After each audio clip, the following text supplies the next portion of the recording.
Hello, this is episode 2 of the Sociolostitch Artist Diaries. This is going through the month of February.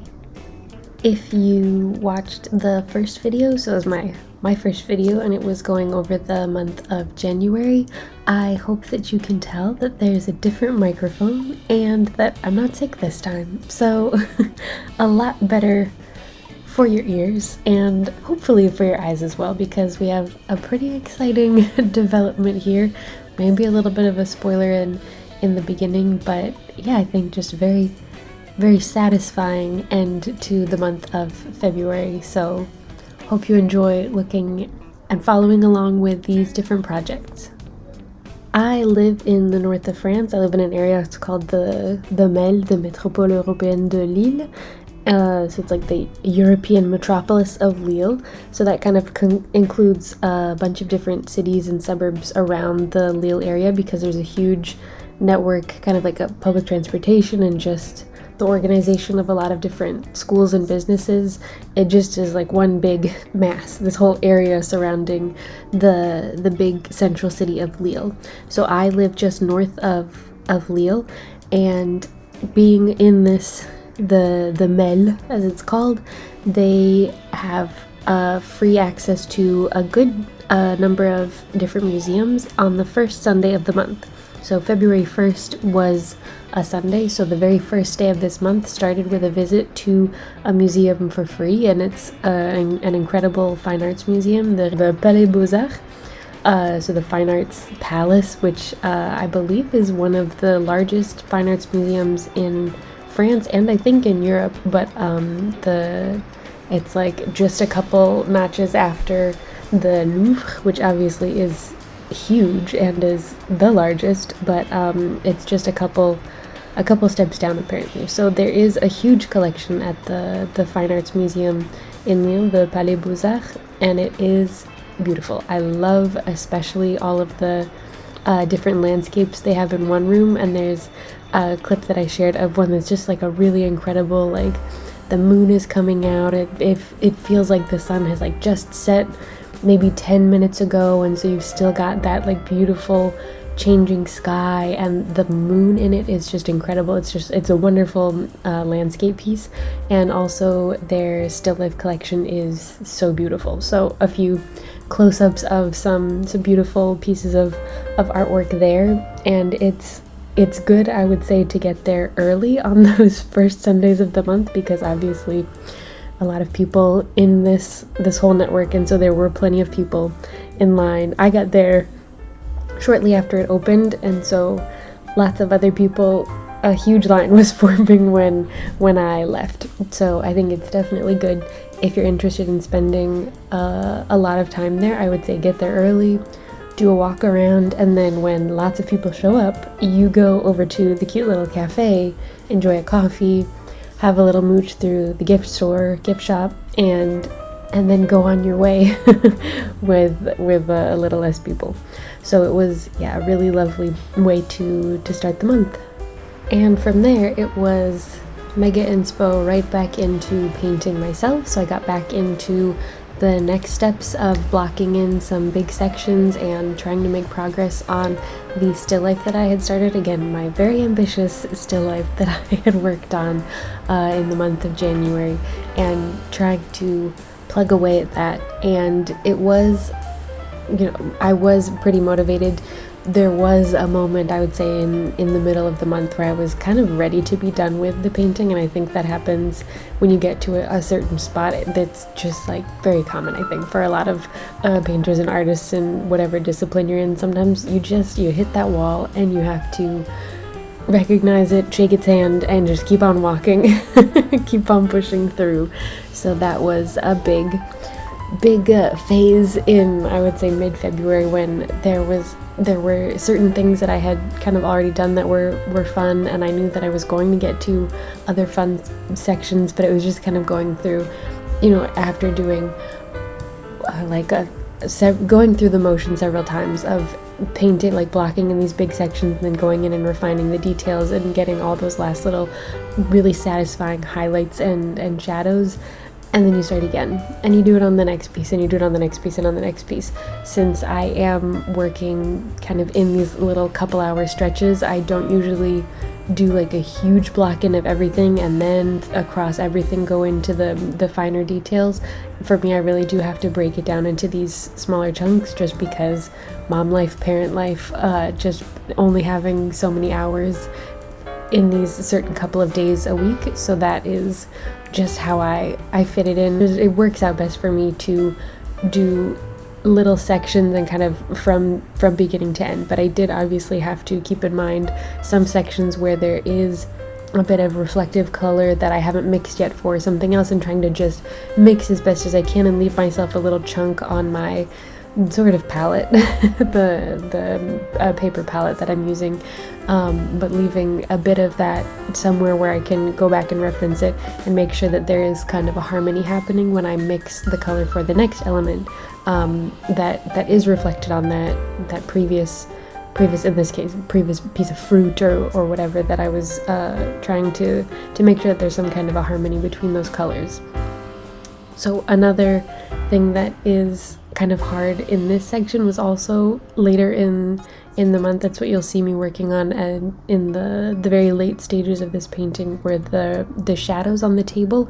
And so that was something else where I did try to play a little bit with color. So in this whole painting I don't use any black, and so all of the deepest, darkest colors and those deep dark shadows are all mixed by using a little bit of color theory to try to figure out, you know, what cancels out what and what kind of could gray things together. And if I have a warmer light coming from here, then I would need a cooler shadow over there, and so using maybe like a deep rich blue to mix in over here, and maybe here where there's a very warm shadow I'm mixing in the reds and the browns to make sure that the depth of color that I'm getting, it's not like black and an absence of color. It would just be this very, very rich and kind of dynamic shadow, but being able to paint only every few hours, for several days in a row, but then sometimes several stretches of days where I'm not painting. I just needed to make sure that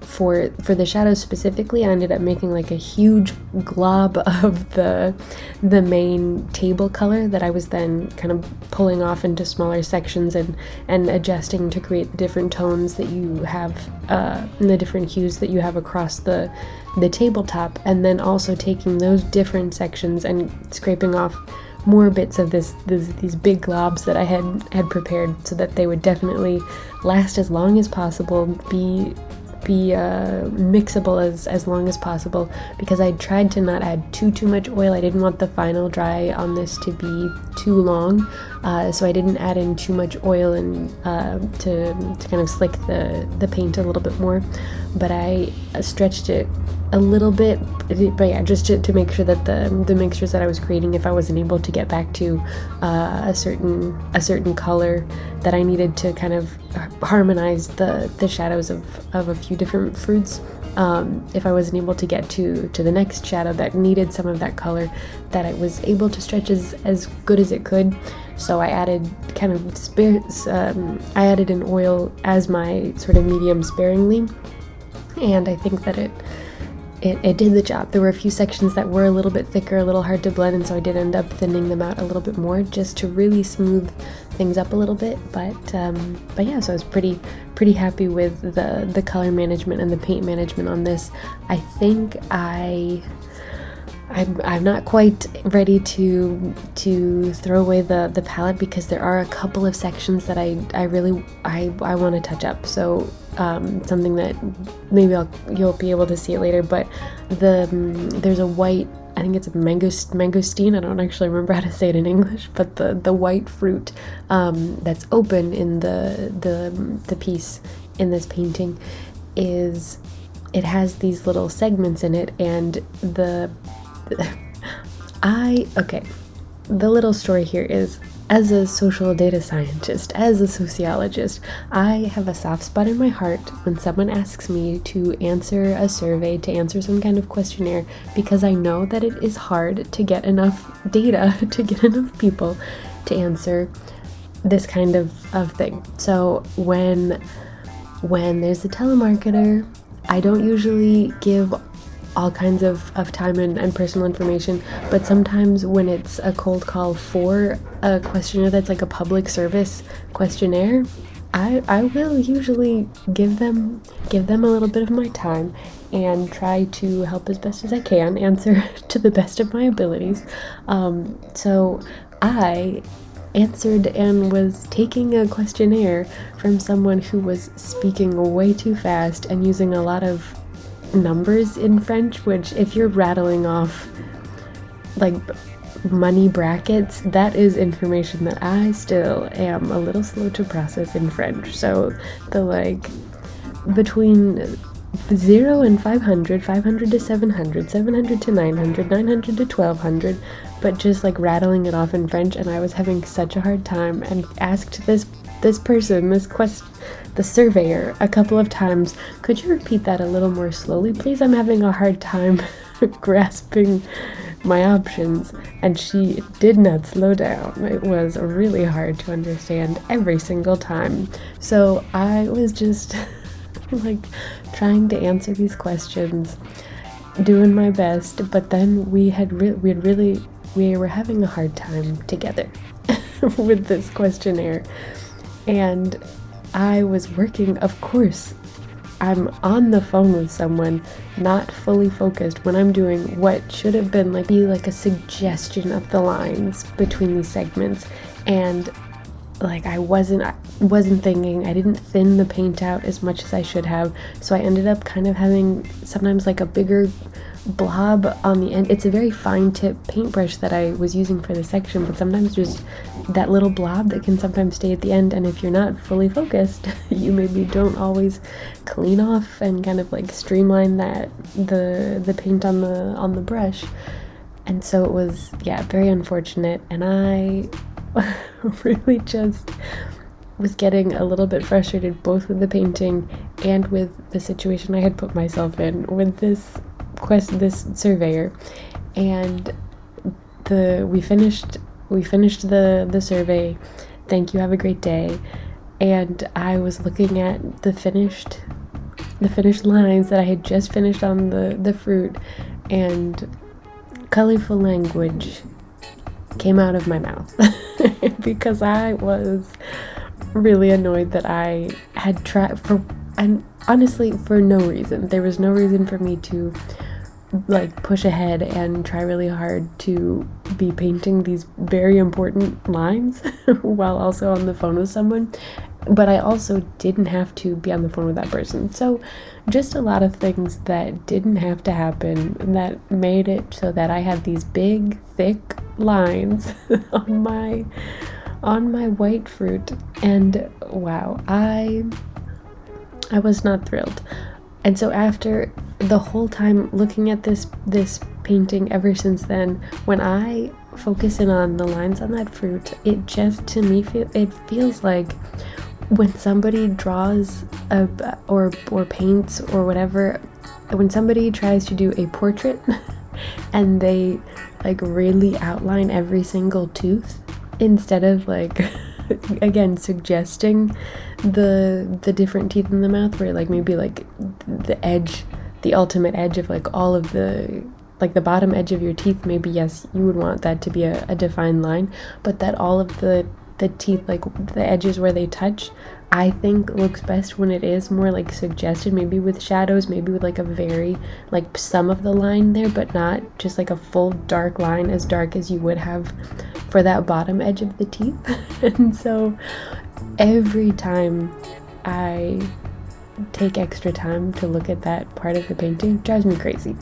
Maybe you looking at the final painting would not have focused in on that, and so I hope that I have not spoiled your viewing of the final painting, but it really it's grinding my gears a little bit. It's not my favorite thing to see, but that is something I was mulling it over, but I have really convinced myself I need to go back in and touch up those edges and just like put something to really soften out those edges. So it's going to be kind of a layer on top, it won't really be like a perfectly smooth piece to it, but it needs to change because I cannot look at it with those lines. But I ended up just saying that it was finished with the lines because the general full piece, I would say, like is more or less finished. But yeah, that's the one section that is driving me a little bit crazy and that I'm itching to get back to this weekend, so that, it's the beginning of March when I'm recording this, but yes, so this first weekend I am really itching to just touch those parts up, and make it make it what I really want it to be. I went to La Droguerie in Lille, my favorite and maybe the only yarn store that I go to in Lille. So it's in Vieux-Lille, so in Old Lille. It's a fabulous store, and you can order pretty small gram amounts of the yarn that you need, and there are tons of bases. I obviously stick to the plant-based yarn, and they have all of the colors that you could want. And I think I already mentioned this in the January video, but the yarn that I thought that I was buying the right yarn, because early at the beginning of February I ran out of the second color that I had started striping in on the baby cardigan. I ran out, and I thought that I ordered more of the right color, and it was not the right color. It's a different yarn that I have already bought from them as well, and it's on the same base. So I thought that I was buying, the name was familiar to me, so I thought, then this must have been it, and it was not. It is a lighter, like a oatmeal-y color instead of the sort of like chocolate frosting color. So I started this cardigan, as you saw in last month's video, with this color. I got probably this far in the body and realized that I didn't have enough, obviously, to finish a cardigan, so I ripped it back and I striped in the second color, which was a scrap that I had that was the perfect weight, and it looks really cute together. It feels like a chocolate cake cardigan. I think it's so cute. But I also ran out of my second stripe in color, and so I ordered more. But what I got was this. This is the color that I ordered, but it's the wrong color, because when I was looking at the colorways, it was the only brown that I was seeing in that section, and the color was familiar. I was like, I know I've used this before. It's because I made this baby cardigan in this color. So this very cute color, but it's the wrong color, obviously. So this one is not going to work. That's okay. But I don't want to stripe in this new color. This is going to have to go into some other project. And I realized that what I meant to order was a different color that apparently is discontinued. Very unfortunate. And I had used it to make this for myself. And this is like, I wanted to be able to use this fun, different colored yarn. I wanted to be able to use this fun yarn, and decided to put it into this project. I loved the way that this looked, and I do still like how it looks if you just look at it here, but I didn't really know how to do it in the round, so both of my side seams twist, and it kind of fits funny, and I always layer it with other things, and so I just want to cut my losses on this. I'm going to rip it back even farther than I need to get enough of the brown to finish the cardigan. I'm going to rip it back and just do stripes with this, and probably maybe this brown or maybe some other color, but I'm just going to switch to simple stockinette, but get this yarn back to be able to finish the baby cardigan. So while I worked up the courage to